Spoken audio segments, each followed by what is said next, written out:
Palavra da Verdade, com Hernandes Dias Lopes. Abra sua Bíblia comigo, por favor, no primeiro livro de Samuel, no capítulo 30.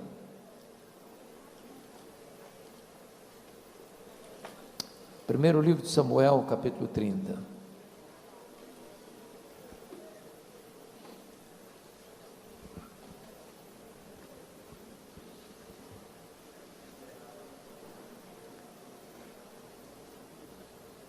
Lido o texto, mantenha sua Bíblia aberta, por favor, nesta passagem. Sucedeu, pois, que chegando Davi e os seus homens ao terceiro dia a Ziclague, já os amalequitas tinham dado com ímpeto contra o sul Ziclague e a esta ferido e queimado. Tinham levado cativas as mulheres que lá se achavam, porém a ninguém mataram, nem pequenos nem grandes. Então somente os levaram consigo e foram o seu caminho. Davi e os seus homens vieram à cidade, e ele é queimada. E suas mulheres, seus filhos e suas filhas eram levados cativos. Então Davi e o povo que se achava com ele, ergueram uma voz e choraram, até não terem mais forças para chorar. Também as duas mulheres de Davi foram levadas cativas, Ainoã, jezreelita, e Abigail, a viúva de Nabal, carmelita. Davi muito se angustiou, pois o povo falava de apedrejá-lo, porque todos estavam em amargura, cada um por causa de seus filhos e de suas filhas. Porém Davi se reanimou no Senhor seu Deus. Disse Davi a Abiatar, o sacerdote, filho de Aimeleque: traz-me aqui a estola sacerdotal. E Abiatar a trouxe a Davi.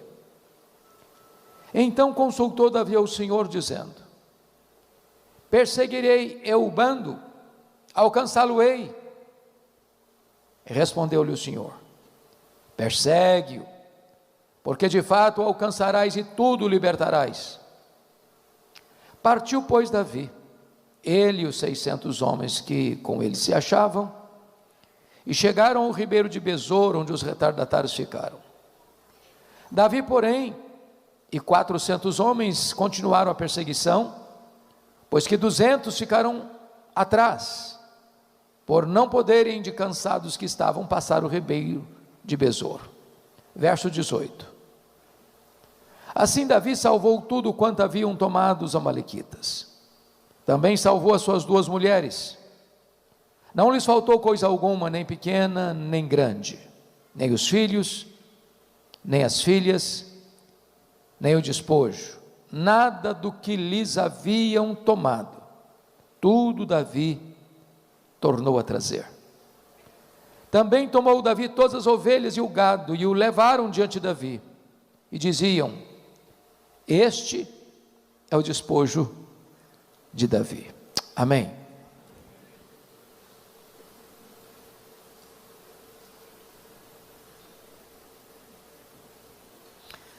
Meus irmãos, é um fato indubitável, notório, eloquente, porém dramático,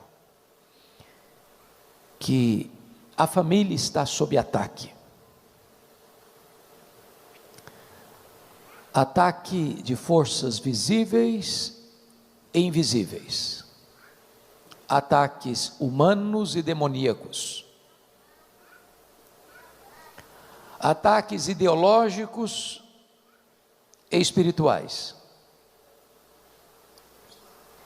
A maior crise do mundo hoje não é a crise política, nem mesmo econômica, nem mesmo das relações internacionais. A maior crise do mundo é a crise da família. Há uma orquestração extremamente pesada contra a família. Há um complô, uma conspiração para desconstruir a família, para desfigurá-la, para torná-la amorfa,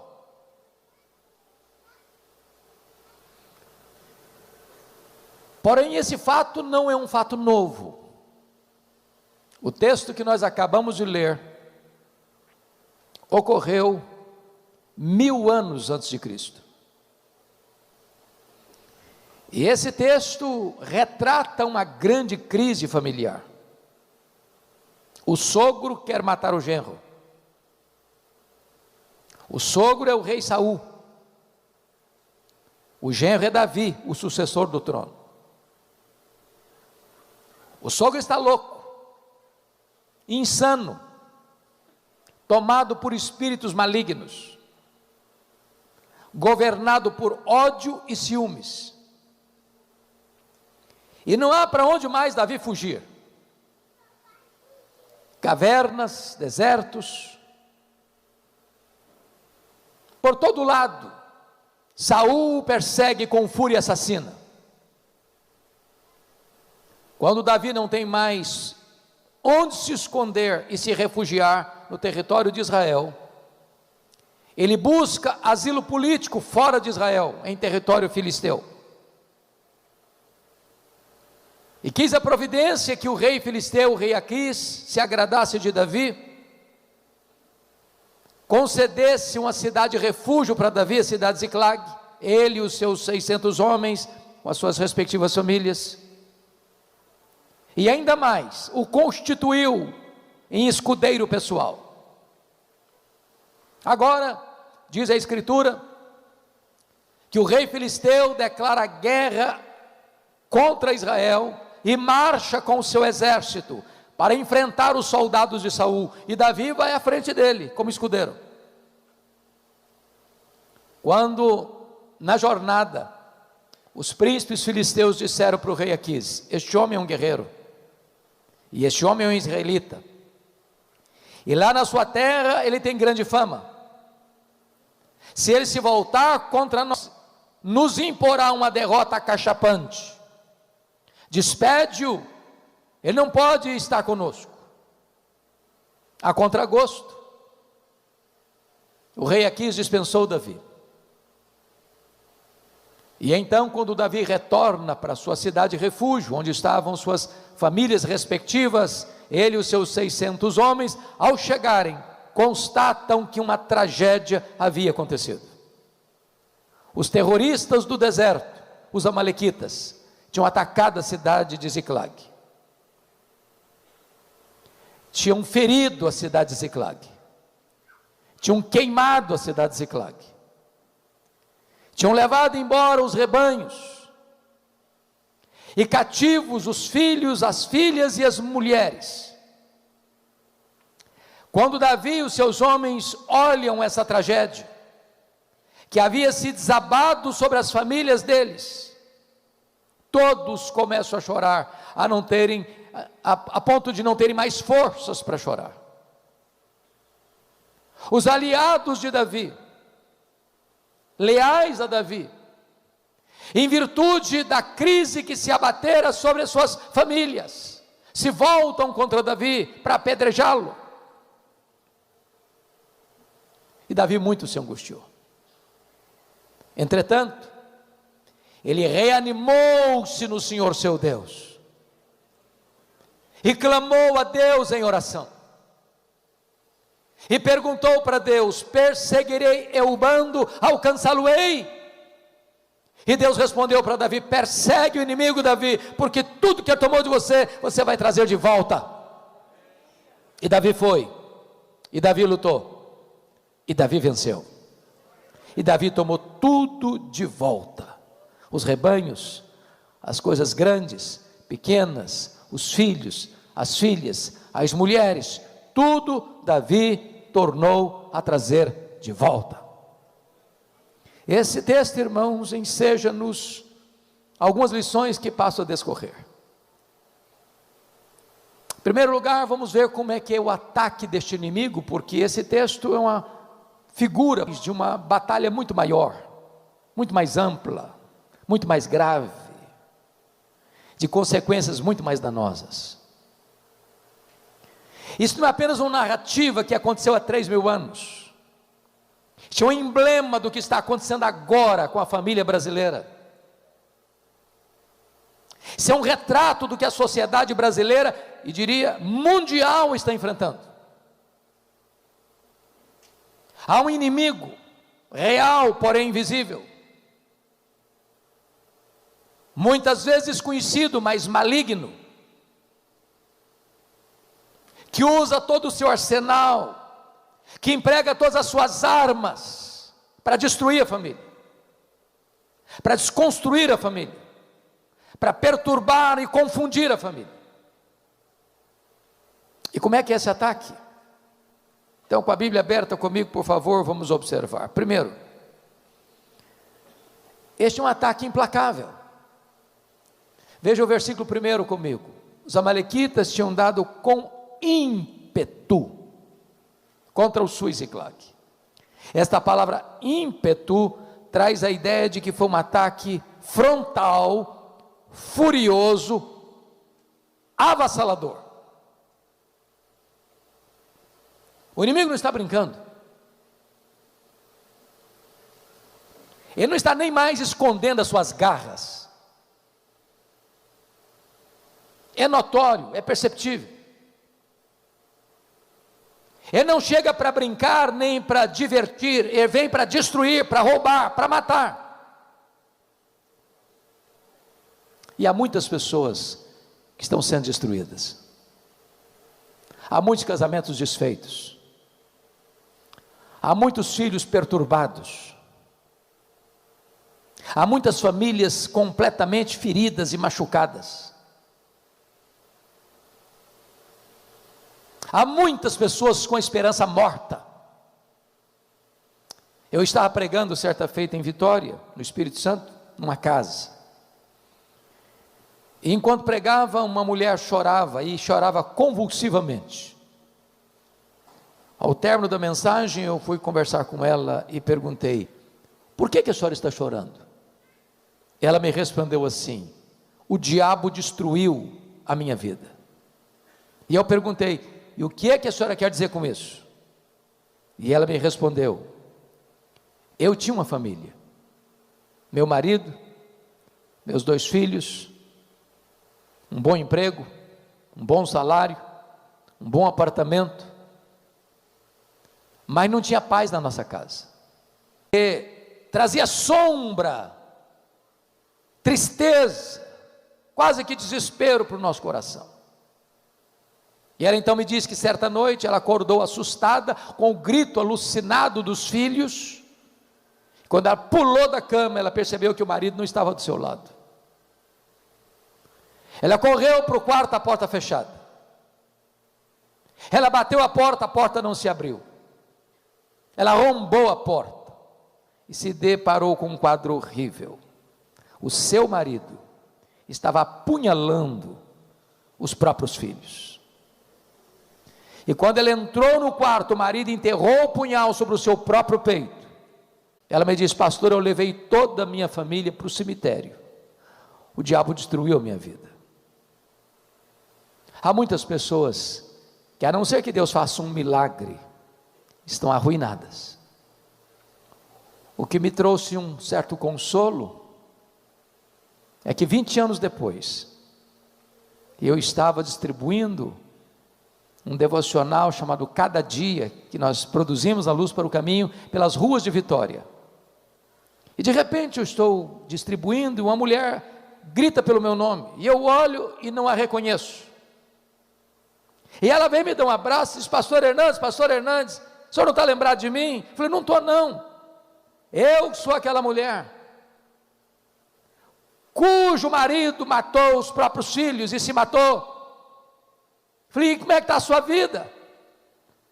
Ela disse: Jesus me salvou, Jesus me deu razão para viver diante da tragédia, Ele restaurou minha alma, bendito seja Deus.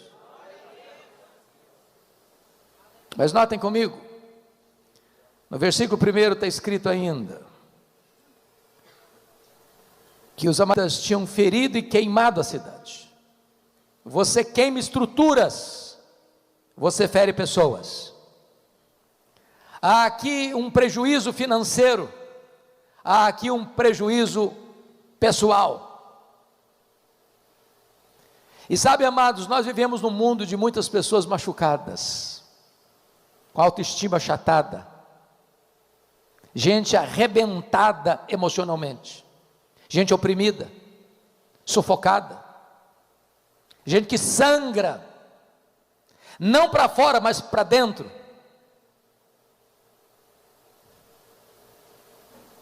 Eu estava pregando num congresso de médicos no interior de Minas Gerais, na cidade de Patrocínio, médicos cristãos, e uma enfermeira muito sorridente nos hospedava, nos recebia, e depois que eu dei a primeira palestra, ela me chamou à parte e me fez uma pergunta inusitada. Me perguntou assim: o senhor está vendo esse sorriso bonito que eu tenho? Eu disse: claro, é impossível não ver. Ela me respondeu: mas esse sorriso é uma mentira. Eu carrego atrás desse sorriso uma alma doente, uma alma machucada, uma alma ferida. Há muitas pessoas que estão sorrindo, mas quando põem a cabeça no travesseiro, há uma dor, há uma culpa, há uma ferida emocional que ainda sangra. Nunca posso me esquecer o dia que um líder da nossa igreja me procurou e disse: pastor Hernandes, eu preciso de um favor. Eu falei: pois não. Ele me disse: o senhor não conhece a minha mãe. A minha mãe tem quase 80 anos, eu sou o filho mais velho. A minha mãe tem uma tristeza crônica, já levamos todo tipo de médico, já fez todo tipo de exame, já procurou todo tipo de analista, nada, ninguém resolve, nem ajuda a mudar esse cenário da tristeza crônica da minha mãe. O senhor podia ir lá orar com ela? Eu falei: eu vou.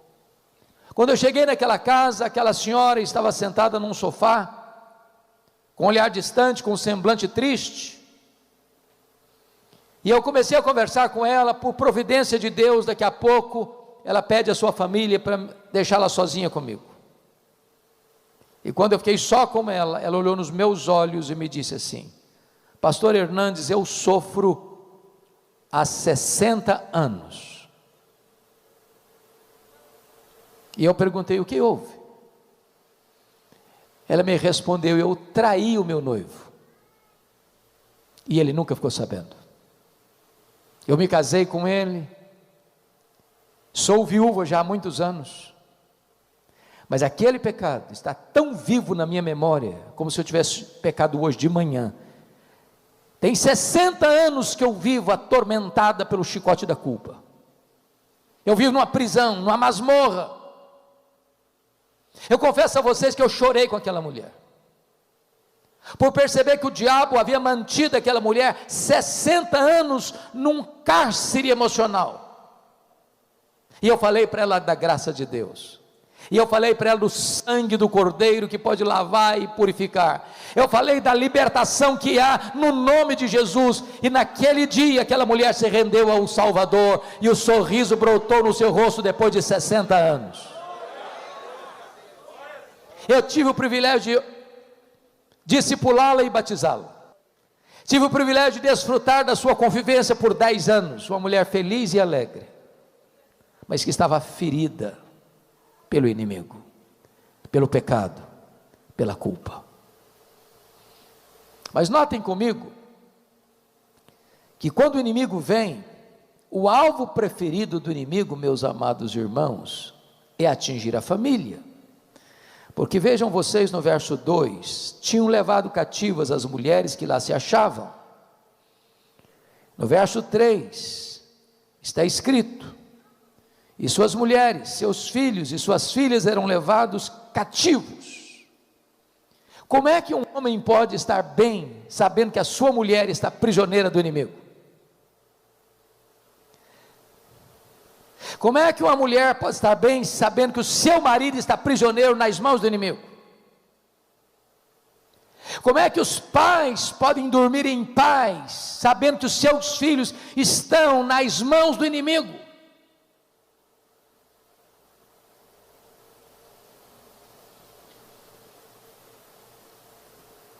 Porque este é o propósito. atingir a família, atingir os filhos, atingir as filhas, atingir os cônjuges. Meus irmãos, parece que há uma orquestração para atingir os filhos desde a mais tenra idade. Se você olhar, agora mesmo essa semana eu estava comentando que li um livro de um jornalista americano, o título do livro é O Marxismo Americano, e ele mostrando como hoje a educação, os meios de comunicação de massa, o cinema de Hollywood, a diversão, a cultura, toda ela tomada por esse viés, para capturar a mente das crianças, para levá-las para longe da agenda de Deus, da família, como Deus a instituiu. Você pega os desenhos, os filmes, há uma enormidade de violência anormal, de uma brutalidade descomunal, de um alto índice de satanismo explícito,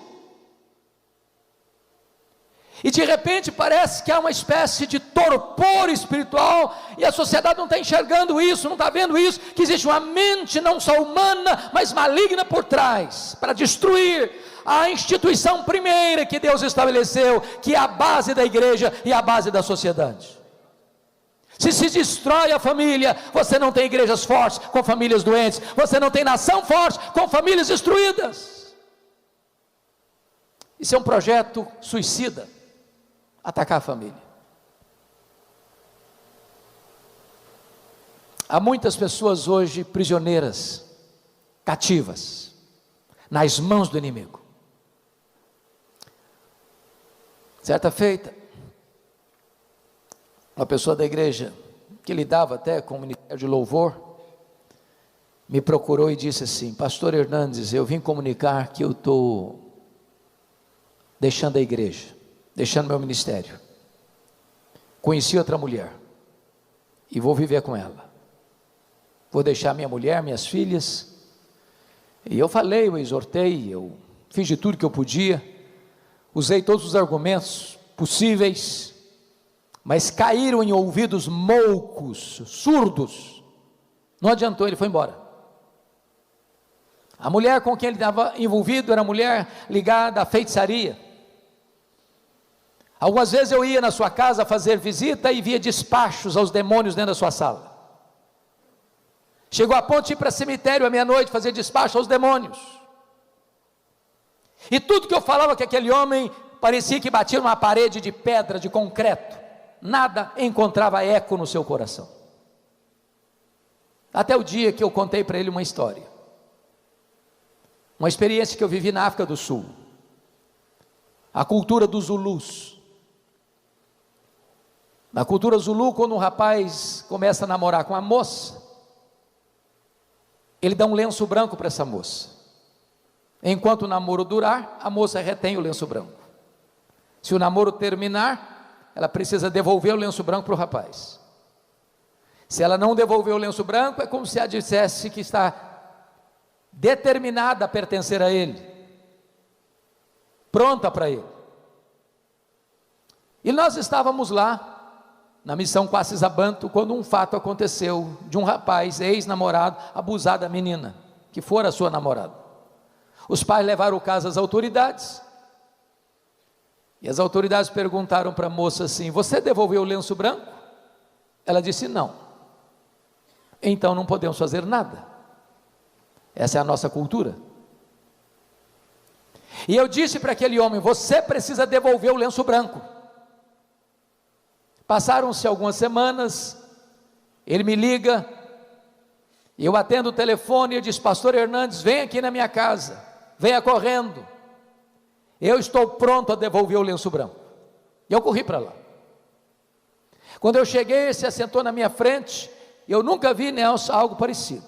Esse homem começa a tremer da cabeça aos pés, a roupa dele ficou molhada, ensopada.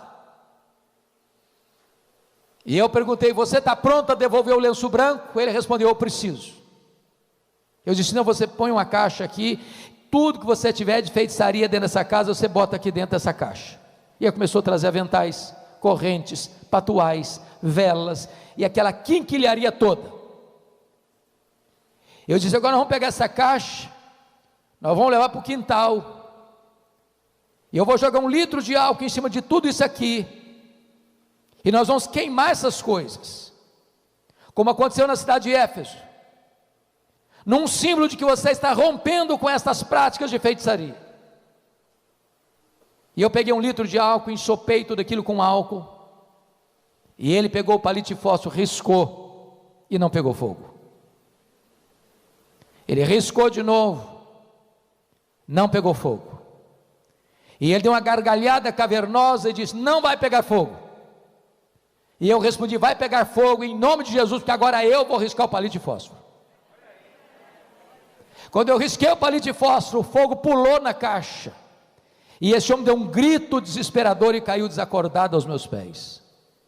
Eu clamei pelo nome de Jesus, e ele recobrou a sua consciência, e ao recobrar a sua consciência, o Senhor Jesus quebrantou o coração dele, e ele se volta arrependido para o Senhor, para restaurar a sua vida.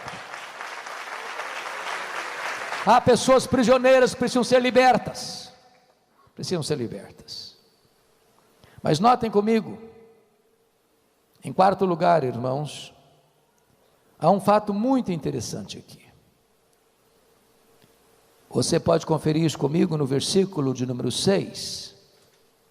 Davi muito se angustiou, pois o povo falava de apedrejá-lo, porque todos estavam em amargura, cada um por causa de seus filhos e de suas filhas. O ponto é o seguinte: o inimigo vem, o inimigo queima, o inimigo fere, o inimigo leva cativo, mas agora há uma outra artimanha. Os homens de Davi, ao verem a cena, em vez de se unirem para enfrentar o inimigo, eles estão brigando entre si.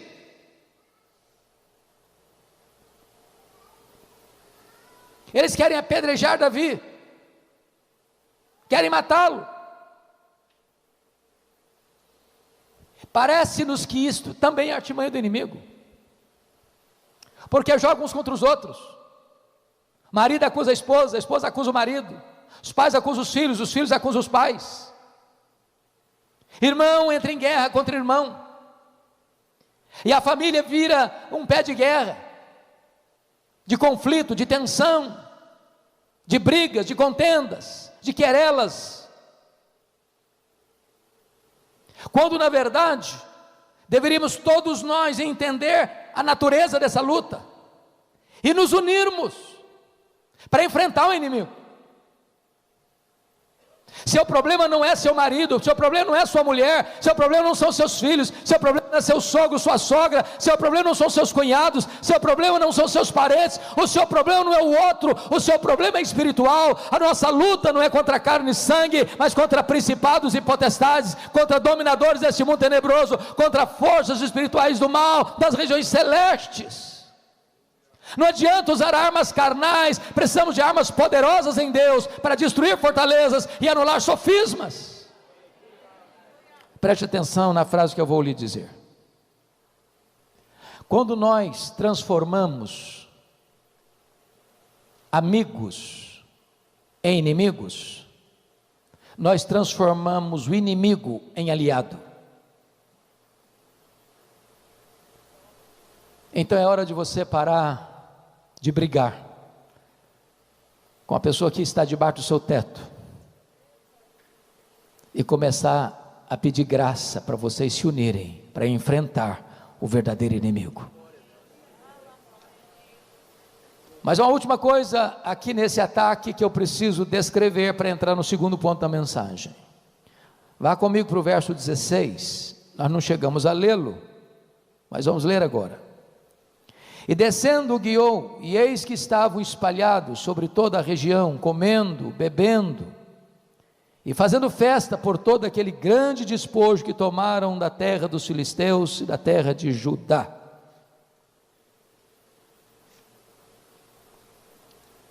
Os amalequitas estavam festejando.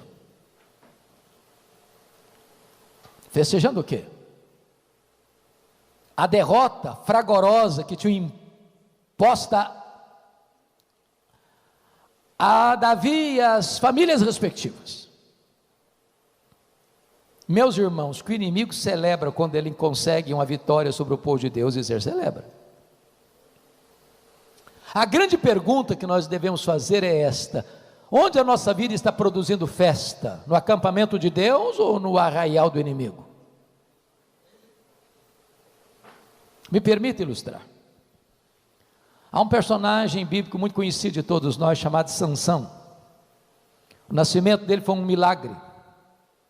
A vida dele foi um portento.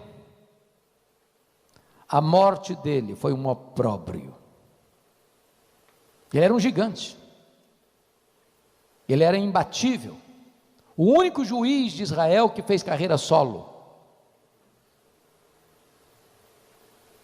Sansão tinha uma força descomunal, mas um coração fraco. As fraquezas humanas o dominavam. E diz a Bíblia que um dia ele está caminhando com seu pai pelas ruas de Tímina, e ele vê uma moça filisteia, inimiga do seu povo. Quando ele chega em casa, ele diz para o seu pai assim: papai, eu quero aquela moça para mim. Seu pai disse: meu filho, mas aquela moça pertence ao povo que nos oprime. Aquela moça não tem os mesmos valores, aquela moça não crê no mesmo Deus que cremos. E ele disse: eu quero aquela, porque só daquela eu me agrado. Sabe o que ele está dizendo? Velho, não tem papo, não tem conversa. Desse negócio entendo eu.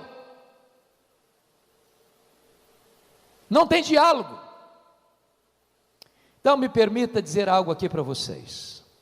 Eu sou pastor há 40 anos. Nessa temporada eu nunca vi um rapaz ou uma moça que, desobedecendo pai e mãe na área do namoro, fosse feliz no casamento. Não interessa se o seu pai e se a sua mãe são analfabetos, quadrados ou redondos, isso não interessa. Escute seus pais. Escute seus pais.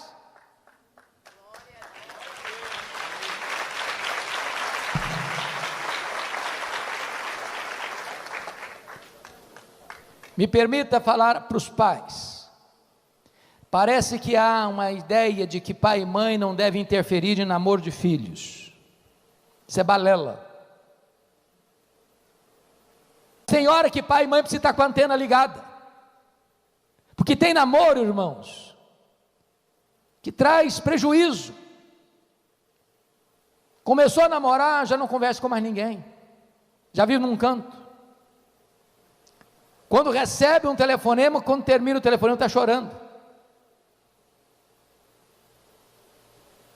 Então dá na hora de você, pai e mãe, falou: minha filha, para com isso, meu filho, para com isso. Filho não, mas casamento ruim mata.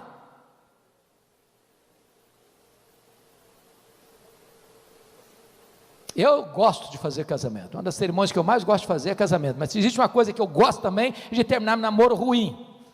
Eu acho que quando termina um namoro ruim na igreja, a gente fazer um culto de ações de graças.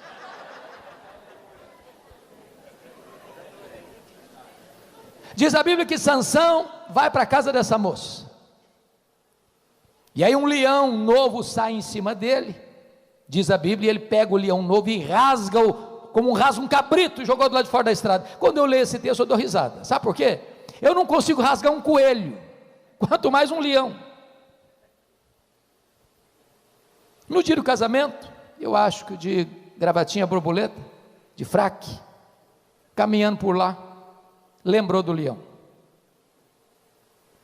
Deu uma desviada do caminho, deixou o pai e a mãe na frente.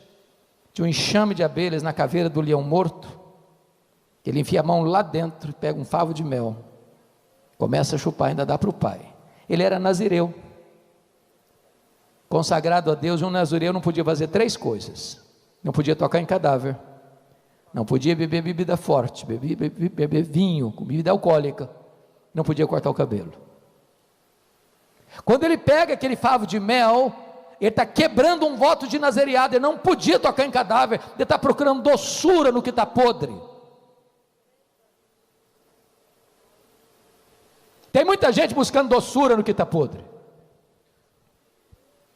E diz a Bíblia que ele vai para o casamento, propõe um enigma, e mais, ele dá uma festa de arromba, porque não queria ser diferente dos moços da sua época.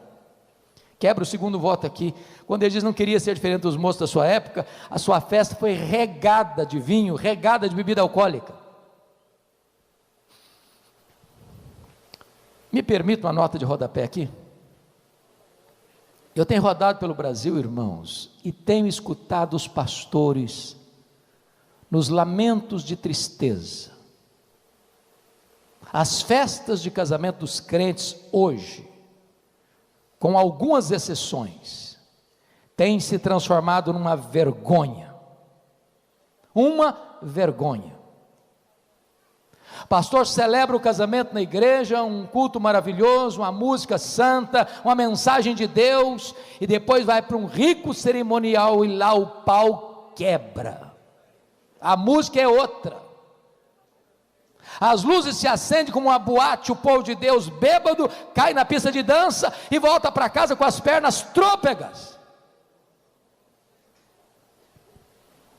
E tem gente que diz, pastor, mas nós temos alguns convidados muito importantes, se não tiver vinho, não é cervejinha, vai ser muito constrangedor. Meus amados irmãos, é possível fazer uma festa bomba sem uma gota de álcool?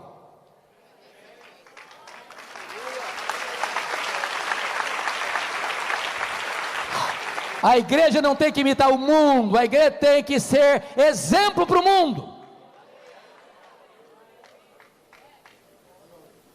Mas diz a Bíblia que Sansão comete algumas outras loucuras, vai parar no colo de uma mulher, depois de cometer um adultério, e deitar com a prostituta, e ele brinca de novo, a respeito da sua força, e Dalila vai tentando capturar, e conquistar, e roubar o coração dele.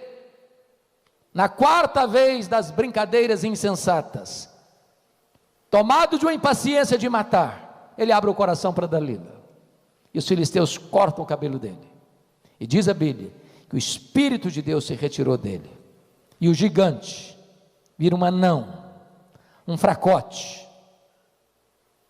Quando ele tenta escapar, ele não conseguiu mais, vazaram os olhos dele. Sansão significa sol, luz, ficou cego na escuridão. Ele era o libertador, se tornou cativo. Ele é levado para um templo pagão, para zombarem de Deus, porque ele não levou Deus a sério. A vida dele encerra produzindo festa no acampamento do inimigo. Bom, se eu encerrasse a mensagem aqui, você sairia daqui desesperado. É preciso agora perguntar, o que é que Davi fez diante do ataque do inimigo? E aqui é o segundo e último ponto da minha mensagem. O que é que Davi fez? Em primeiro lugar, olha comigo, por favor, o versículo 4. Então Davi e o povo que se achava com ele, ergueram a voz e choraram, até não terem mais forças para chorar. Irmãos, o grande problema da nossa geração é que nós estamos lutando com os olhos enxutos demais e com o coração seco demais. Nós estamos chorando diante dos melodramas, das séries de Netflix, mas parece-nos que o verdadeiro drama da vida não tem levado o povo de Deus às lágrimas. Qual foi a última vez que você chorou pela sua família? Qual foi a última vez que você chorou para pedir a Deus restauração do seu lar, libertação do seu lar? Eu acho que todos vocês já ouviram falar do pastor Tim Simbala, pastor batista, lá do Brooklyn, nos Estados Unidos. Uma igreja linda, florescente, crescendo, ministério de música conhecido no mundo todo. Um dia o pastor Tim Simbala chegou em casa e a sua filha primogênita, adolescente, disse assim para ele: papai, eu não quero saber mais da igreja, não quero saber mais do seu Deus, eu quero curtir a vida, e eu vou sair de casa. E saiu de casa. Pastor Tim Simbala chegou a pensar em abandonar o ministério. Ele disse: eu não tenho estrutura emocional para continuar o ministério. Um colega dele ligou para ele da Flórida e disse: pastor Tim Simbala, esquece essa menina, ela não está nem aí com você, toca a sua vida, toca o seu ministério. Mas como é que um pai esquece uma filha? Como é que uma mãe esquece um filho? E ele relata num dos seus livros que certa noite ele estava na igreja, levanta e diz assim: pastor Tim Simbala, a nossa igreja nunca chorou pela sua filha, a nossa igreja nunca levantou um clamor em favor da sua filha. E ele diz que naquela noite todos os crentes deram as mãos, fizeram um grande cordão de isolamento ao redor dos bancos. E Tim Simbala diz que aquele templo se transformou numa sala de parto, de choro, de lamentos, de soluços. Quando ele chegou em casa de madrugada, ele disse assim para sua esposa: querida, eu não tenho dúvidas de que Deus libertou a nossa filha nessa madrugada. 2 dias depois, bem cedo a campainha toca, a mãe vai à porta para atender a sua filha, e ela entra às pressas, vai no quarto onde estava seu pai, agarra as pernas do seu pai e em lágrimas diz: papai, o que aconteceu há 2 dias de madrugada? Eu estava em casa, parece que escamas caíram dos meus olhos, o meu coração endurecido foi quebrado. Eu quero dizer para o senhor que eu estou de volta para Deus, eu estou de volta para minha família, eu estou de volta para a igreja, porque Jesus libertou a minha vida. Nós não geramos filhos para a morte, nós não geramos filhos para o cativeiro. Os nossos filhos não foram gerados para povoar o inferno. Os nossos filhos são herança de Deus, os nossos filhos pertencem a Deus, e nós não vamos abrir mão deles. Nós vamos até a última gota de sangue lutar por eles.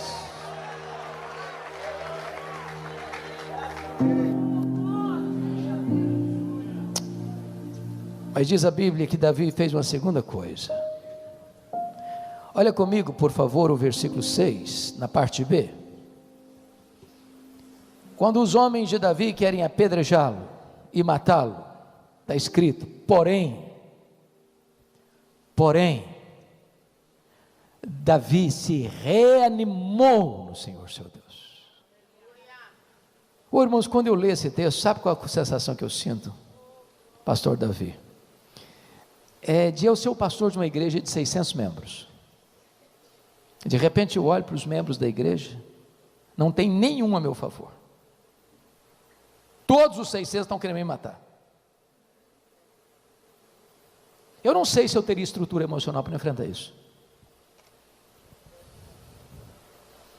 mas está escrito: porém, aleluia, porém, Davi se reanimou no Senhor seu Deus. Ele não se reanimou porque ele era forte, ele não se reanimou porque tinha muita gente do lado dele, ele não se reanimou porque o inimigo era fraco, ele não se reanimou porque ele tinha uma estratégia, ele não se reanimou porque ele tinha condições de enfrentar e vencer o inimigo. Ele se reanimou no Senhor seu Deus. Sabe o que significa para nós, irmãos? Não tem situação tão medonha que Deus não possa reverter. Não há quadro tão sombrio que Deus não possa virar a mesa e virar o jogo em nosso favor. Aquilo que é causa perdida, quando Deus põe a mão, Deus reverte o quadro. O marido que está longe de Deus, volta para Deus. O filho que está nas drogas, é liberto das drogas. A mulher que está tomada por um espírito completamente contrário ao matrimônio, é quebrantada e volta quebrantada para o lar, para o casamento, para a família, para a glória de Deus. Talvez hoje você trouxe uma causa perdida, um problema humanamente insolúvel, porém você hoje pode se reanimar no Senhor seu Deus.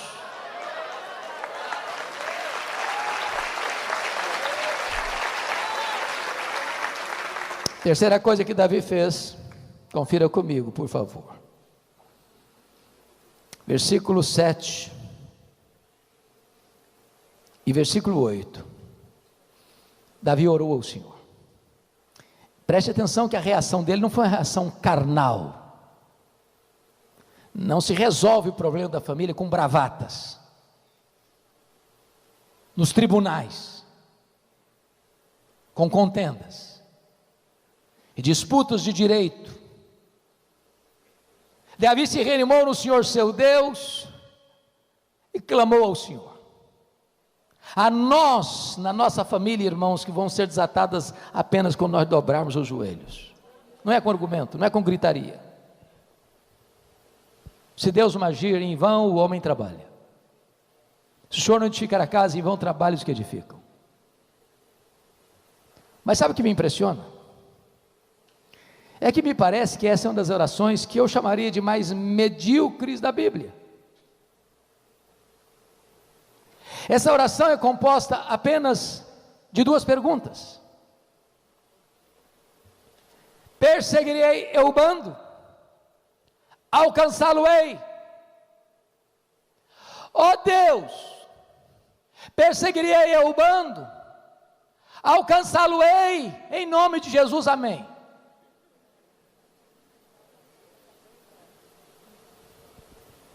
Trocando em miúdos, o que ele está perguntando? Está dizendo o seguinte: Deus, eu estou levando de goleada do inimigo, eu vou aceitar passivamente a decretação da derrota ou eu vou reagir? É isso que ele está orando. Porque tem muita gente que já jogou a toalha. Tem muita gente que diz: não, pastor, não tem mais jeito não, e o senhor não conhece não, e se eu contar a minha história para o senhor, até pedra chora. Dá não. Meu casamento já acabou há muito tempo. Não tem saída para mim. Nessa pandemia, então, meus irmãos, o que está acontecendo de separação conjugal, uma loucura. Loucura. Tiveram que conviver mais do que estavam acostumados a conviver. E se você acha que não tem saída, comece a conversar com aquele que tem solução para as causas perdidas. Para Deus não há impossíveis. Para Deus não tem causa perdida. Para Deus não tem problema sem solução. Para Deus não tem casamento sem restauração. Há algum tempo uma mulher me procurou, mulher da igreja, crente. Falei: pastor, eu vim comunicar ao senhor que eu estou me separando. Falei: mesmo? Como é que é o negócio? Estou me separando. Está claro para você botar legenda? E eu perguntei: mas você está separando por quê, minha filha? Ela me respondeu assim: secou. Está claro? Secou. Falei: secou? Uai, mas se secou, tem esperança. O senhor está louco? Tem esperança. Você não leu na Bíblia lá que a vara seca de Arão floresceu? Pois Jesus faz florescer o que está seco. Falei: pastor, o senhor está perdendo o juízo. Eu estou falando para o senhor que morreu, entendeu agora? Morreu tudo aqui, morreu, acabou. Morreu? Uai, mas se morreu, tem esperança. Você não leu na Bíblia lá que Jesus ressuscita os mortos? Pois é, ressuscita o que está morto no seu coração. Falou: pastor, o senhor não está entendendo é nada. Eu estou falando para o senhor que acabou de tudo. Acabou, não tem mais nada não. Acabou. Falei: acabou? Ué, mas então tem esperança. Você não leu na Bíblia que Jesus e Deus chama a existência as coisas que não existem? Pois Ele pode chamar a existência o que não tem mais aí. Você não vai divorciar não. Você vai orar comigo uma semana, depois você volta aqui. Depois de uma semana a mulher voltou. Falou: pastor, acabou a vontade de divorciar. Jesus está plantando um novo sonho no meu coração. Com Deus tem esperança. Clame aos céus e o Senhor te responderá. Agora deixa eu lhe dizer algo. O que Deus promete para você é vitória e não ausência de luta. O que Deus promete para você é chegada certa e não caminhada fácil. Porque dos 600 homens 200 ficaram para trás, de cansados que estavam. Mas se você tem a promessa da vitória, você não vai desistir. Você não vai aceitar nada menos do que a vitória completa de Deus na sua vida, no seu casamento, na vida de seus filhos, na sua família. Por isso o texto diz que Davi foi, Davi lutou, Davi venceu. Davi tornou a trazer tudo de volta, as coisas grandes, as coisas pequenas, os filhos, as filhas, as mulheres. Nada do que os amalequitas haviam tomado, tudo Davi tornou a trazer de volta. A pergunta que eu faço a você nesta noite é: o que é que um dia você já teve, que foi tirado de você? A harmonia do seu casamento? O romantismo do seu casamento? As palavras meigas de elogio um ao outro? Sua vida devocional? Seu deleite em Deus? O que foi perdido? O que foi tomado de você? Tome de volta. Tome de volta hoje. Sabe por quê? Que o Deus a quem servimos é o Deus da restituição. Eu quero terminar esta mensagem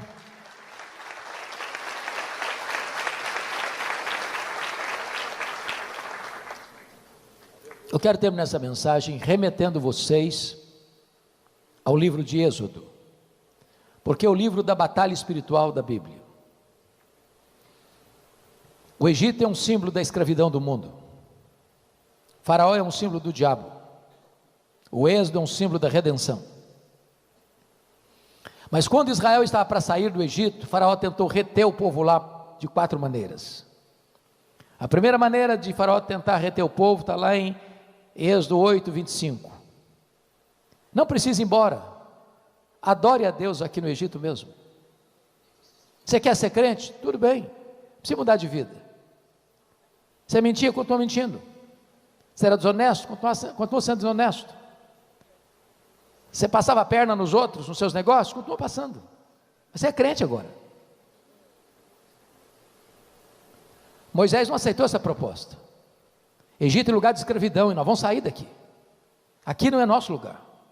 Canaã é o nosso destino. Aí o faraó partiu para a segunda proposta, capítulo 8, versículo 28. Tá bom, vocês podem ir embora, mas não vá muito longe não, fica aqui na vizinhança, vão ser bons vizinhos. Quando você se sentir saudade do Egito, faz um turismo por aqui. Em outras palavras, não vá com muita sede ao pote não, vá para a igreja, frequenta a igreja, seja membro da igreja, mas também não fica um crente muito radical não. Curta o melhor da vida, aproveite os melhores do que o mundo tem para lhe oferecer também. Viva na igreja e no mundo ao mesmo tempo. Tenha um coração dividido. Dê a metade para Deus, outra metade para o Egito. Moisés diz: não, essa não é a proposta, nós vamos embora. Nós vamos embora. Então vamos pendo mesmo. Vamos saindo. O faraó partiu para a terceira proposta, capítulo 10, versos 11 e 12. Tá bom, vocês podem ir embora, mas vocês de cabecinha branca vão embora, os filhos de vocês, os jovens ficam, vão dividir a família. Lugar de jovem curtir a vida é no Egito. Isso é um perigo, sabia? Isso é uma artimanha. Me permita um parênteses aqui para voltar para o último ponto. Eu fui convidado, Nelson, certa feita, para pregar numa grande igreja no Brasil. Era um trabalho de jovens. E fizeram uma coisa comigo que eu confesso a vocês a minha limitação. Eu não sei trabalhar com um tema que me é dado. Se você me chamar para um congresso, uma conferência, e falar, você vai falar sobre o teu assunto, você me deixa completamente perturbado. Eu não sei fazer isso. O que eu gosto de fazer é pegar um texto e trabalhar o texto. Mas me deram um tema, santidade. E eu cheguei lá e preguei. Achei até que eu tinha ido bem no sermão. Quando eu terminei de pregar, um grupo de moços me empurra pelo braço e me leva para uma sala. E um jovem, era o líder deles, botou o dedo no meu nariz e diz: o senhor é um homem petulante, o senhor é um homem retrógrado. O senhor está pensando o quê? Nós somos jovens universitários. Qual é o problema de nós tomarmos a nossa cervejinha no sábado? Qual o problema de ir para a boate? Domingo nós estamos na igreja, a juventude passa. Que radicalismo é esse? Eles quase me bateram. Falei, vocês me convidaram. Eu estou indo embora. Mas antes de ir embora, eu tenho que lhes dizer duas coisas. Primeiro, 1 Coríntios 10, 31. Portanto, quer comais, quer bebais, quer façais qualquer outra coisa, fazei tudo para a glória de Deus. Eu disse, vocês querem ir para a boate? Quer tomar uma cervejinha? Pode ir. Certifique-se, entretanto, se vocês estão fazendo para a glória de Deus. Se estão fazendo para a glória de Deus, vai fundo. Eu duvido que consigam. Segunda coisa, Colossenses 3,17. E tudo que fizerdes, seja em palavra, seja em ação, fazer em nome do Senhor Jesus, dando por isso graças a Deus Pai. Então, da próxima vez que for para a boate, você tem que dizer assim, eu estou aqui em nome de Jesus, e glória a Deus que eu estou enchendo a cara aqui. Se conseguirem, vão em frente, e até logo, e fui embora. Fui embora. O que eu nunca podia imaginar, sabe, tem uma amnésia na cabeça do pastor? 10 anos depois eu recebi um convite para a mesma igreja. Eu não sei que loucura que eu fiz, que eu não percebi isso. E chego na igreja e tomo um susto. Aí chega uma senhora e me faz a pergunta mais inadequada a fazer a um pastor. Nunca faça essa pergunta a um pastor. O senhor se lembra de mim? Essa pergunta é horrorosa. Constrange a gente. Eu olhei, tornei a olhar, olhei de novo, meu irmão, só me perdoa, mas não estou lembrado não. Pois eu sou a mãe daquele rapaz que botou o dedo no seu nariz. Pronto, falei, agora, não apanhei do filho 10 anos passados, vou apanhar da mãe agora. Falei, o que aconteceu com seu filho? Ela me disse, pastor, naquele dia que o senhor confrontou meu filho, Deus mudou a história dele. De lá para cá, o meu filho é um outro homem. É um homem de Deus, cheio do Espírito Santo de Deus. Eu quero dizer para você, rapaz, você moça, que o lugar de curtir a vida é na presença de Deus, é na casa de Deus, porque só na presença de Deus tem plenitude de alegria e delícias perpetuamente. Mas aí o farol partiu para a última proposta. Está lá no capítulo 10, versículos 24 a 26. Tá bom, vocês podem ir embora, mas os rebanhos ficam. Vocês servem a Deus, e o dinheiro de vocês serve ao Egito. Os rebanhos ficam no Egito. Meus irmãos, tem muito crente, cujo bolso ainda não foi convertido. Parece ter uma jararaca no bolso. E me permita dizer isso, seu bolso ainda não foi convertido, seu coração também ainda não foi. Porque é o Senhor quem disse, onde estiver o teu tesouro, aí estará o teu coração. Mas a resposta de Moisés foi lapidar. Você quer os rebanhos, faraó? Então escute isso, nem uma unha ficará no Egito. Nem uma unha. Até hoje eu não sei muito bem para que serve uma unha. Mas sabe o que Moisés está? Tudo que Deus nos deu, tudo que é nosso, nós vamos levar para adorar a Deus. Nada vai ficar no Egito. Tome de volta tudo que Deus lhe deu. Não deixe nada nas mãos do inimigo. Que Deus nos ajude. Que Deus abençoe cada família aqui nesta noite. Amém.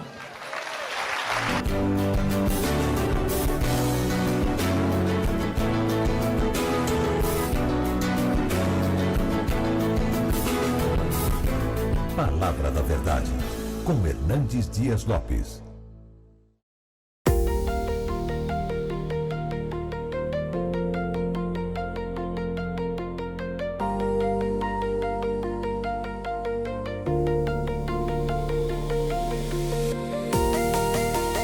I